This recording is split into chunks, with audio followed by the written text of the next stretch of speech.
نحمده ونصلي على رسوله الكريم وعلى آله وصحبه اجمعین اما بعد السلام علیکم ورحمۃ اللہ وبرکاتہ۔ گزشتہ سورۃ الکہف کی ویڈیو میں ہم لوگوں نے آیت نمبر 26 تک کا ترجمہ اور تفسیر سیکھا تھا۔ چلیے آگے بڑھتے ہیں آیت نمبر 27 کی طرف۔ اعوذ باللہ من الشیطان الرجیم، بسم اللہ الرحمن الرحیم۔ وَاتْلُ مَا أُوحِيَ إِلَيْكَ مِن کتاب ربک، وَاتْلُ اور تم تلاوت کرو، مَا أُوحِيَ إِلَيْكَ جو وحی کی گئی ہے تمہاری جانب، یعنی تمہاری طرف۔ اللہ کے رسول سے اللہ تعالیٰ کہہ رہا ہے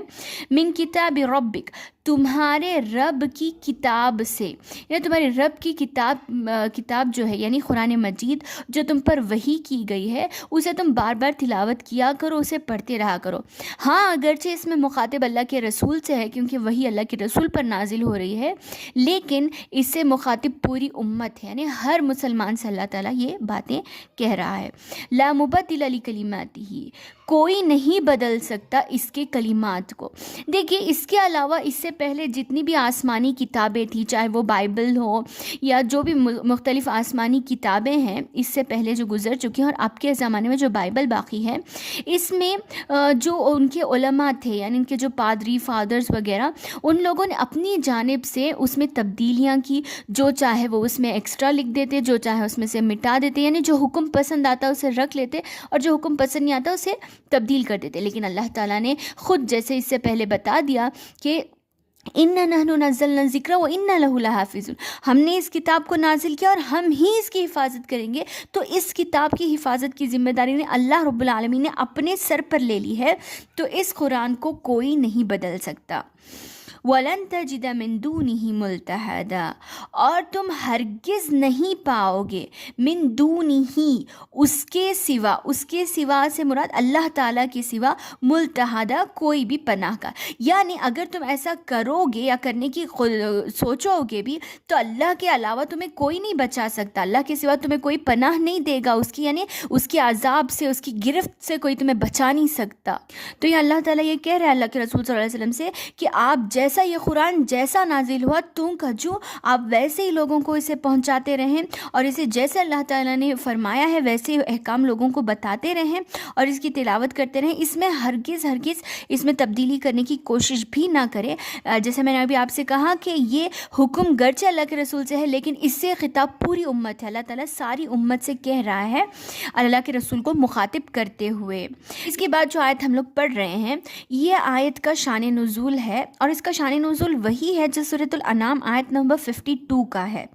دیکھیے اللہ کے رسول صلی اللہ علیہ وسلم کے آس پاس کچھ صحابہ ہمیشہ بیٹھا کرتے تھے، جیسے حضرت سعد بن ابی وقاص فرماتے ہیں کہ ہم 6 آدمی تھے، نبی کریم صلی اللہ علیہ وسلم کے ساتھ رہتے تھے ان کی مجلس میں، میرے علاوہ بلال ابن مسعود، ایک ہزلی اور 2 صحابہ اور تھے۔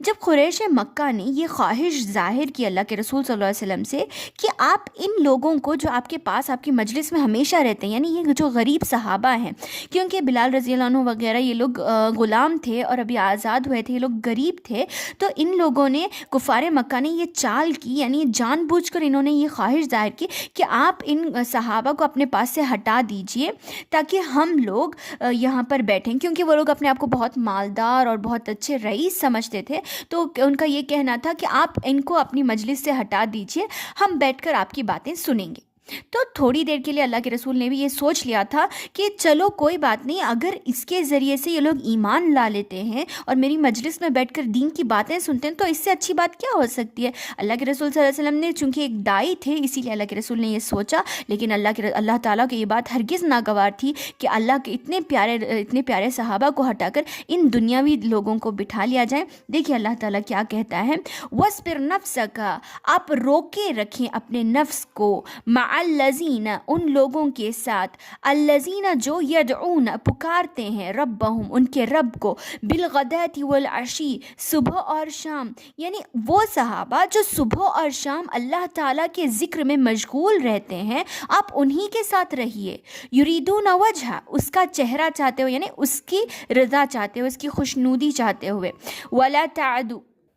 عیناک عنہم ولا تعدو، اور آپ ہرگز آپ کی آنکھیں نہ ہٹیں، عنہم ان سے، ترید زینت الحیات الدنیا، ان لوگوں کی طرف جو دنیاوی زینت کو چاہتے ہیں، یعنی یہ لوگ جو دنیا کی زندگی کی زینت کو چاہتے ہیں ان لوگوں کو آپ اپنا رہے ہیں، ان کو چھوڑ کر، ولا تطع من اغفلنا قلبہ عن ذکرنا،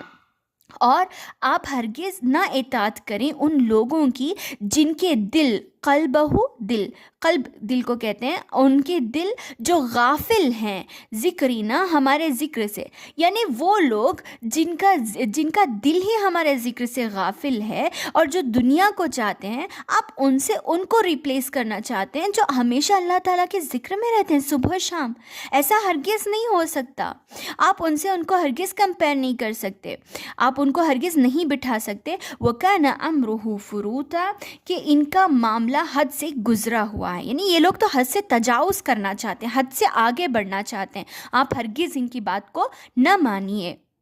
یہ تو ہلاکت کی طرف لے کر جاتے ہیں یہ لوگ. ان کا ارادہ نہیں ہے ایمان لانے کا، صرف یہ صحابہ میں اور آپ میں پھوٹ ڈالنا چاہتے ہیں، اسی لیے آپ ان کی بات کو ہرگز نہ مانیے.